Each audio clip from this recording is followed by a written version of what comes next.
Selanjutnya, bagian 2 atau pada bab 2 akan membahas mengenai pertimbangan metodologis. Poin A, praktek pembentukan riset relasional. Politik Amerika dan riset relasional yang terdiri dari penelitian tradisional versus relasional. Modernisme mengasumsikan bahwa dengan alat dan teknik yang tepat, kita akan dapat menemukan realitas serta mendeskripsikannya. Bagian tak terpisahkan dari asumsi ini adalah keyakinan bahwa ada realitas yang akan ditemukan.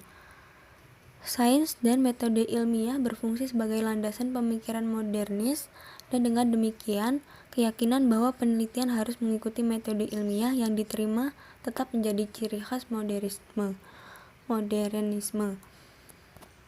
Fokus pada proses relasional adalah ciri khas dari orientasi konstruksionis atau sistematis.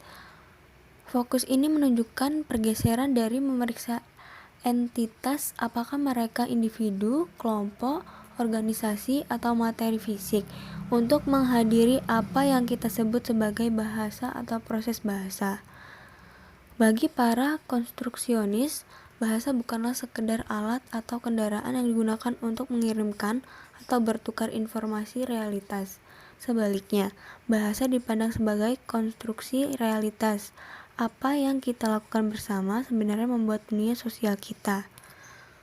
Perbedaan ini signifikan karena mengundang dekonstruksi pandangan dominan kami yang diterima tentang penelitian. Dengan kata lain, ini menyarankan agar kita bertanya, bagaimana kalau tidak? Mungkin kita membayangkan penelitian, bagaimana kita mengkonseptualisasikan apa itu penelitian ketika kita mulai dari posisi melihat penelitian, seperti interaksi lain, sebagai proses yang dibangun secara relasional atau sistematik. Selanjutnya, masalah dengan kritik modernis penelitian relasional. Dalam buku ini disebutkan bahwa kritik terhadap ide-ide sistemik atau konstruksionis akan dengan cepat mengklaim bahwa semua siapa mengadopsi sikap sistemik sepenuhnya setuju dengan gagasan fakta alternatif. Kenapa tidak? Sebagai konstruksionis, mereka mengakui bahwa makna muncul dari apa yang dilakukan orang bersama-sama. Dengan kata lain, makna dinegosiasikan, dan komunitas yang berbeda, kelompok, dan budaya berhak menegosiasikan arti yang sangat berbeda, dan dengan demikian hidup dalam realitas yang sangat berbeda. Untuk menawarkan contoh, dalam banyak budaya kematian jelas merupakan akhir dari kehidupan. Dalam budaya lain yang mungkin lebih berorientasi spiritual, kematian adalah permulaan hidup.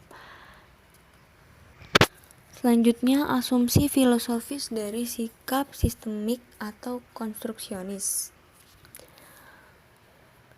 Sadar bahwa makna dan realitas diciptakan dalam apa yang dilakukan orang bersama-sama, itu tidak berarti atau bahkan dengan enteng menyarankan bahwa kita dapat membuat apapun yang kita inginkan tentang dunia. Disinilah kita membuat kesalahan terbesar mereka. Kita hidup dalam tradisi yang secara budaya, relasi, dan lingkungan.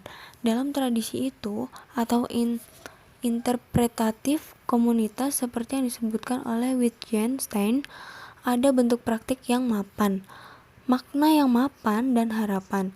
Cara-cara yang mapan ini adalah produk sampingan dari tindakan terkoordinasi di antara orang-orang yang beroperasi di dalamnya, tradisi dan cara berbicara dan bertindak yang mereka warisi. Karena kita semua berpartisipasi dalam banyak tradisi lokal dan yang berbeda komunitas. Poin B, analisis wacana dan penelitian terapi keluarga sistemik.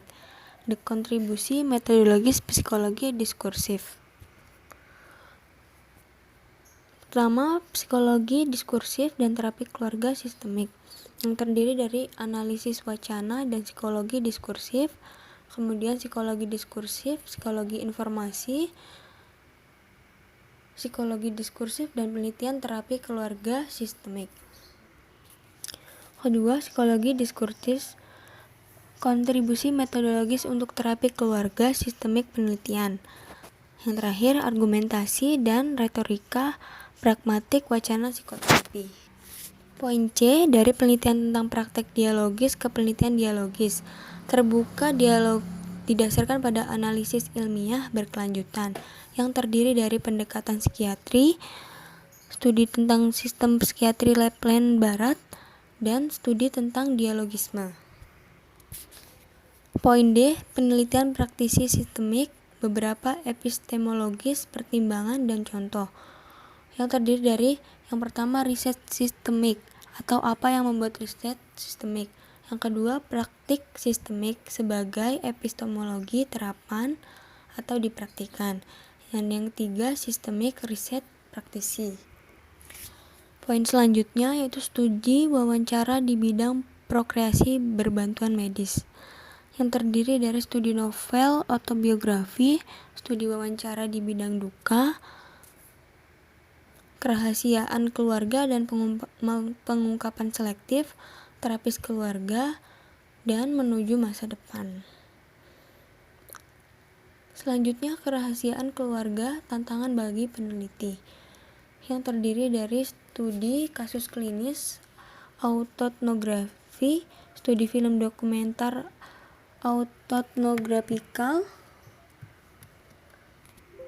Ya, sekian penjelasan dari bagian 2 atau pada bab 2.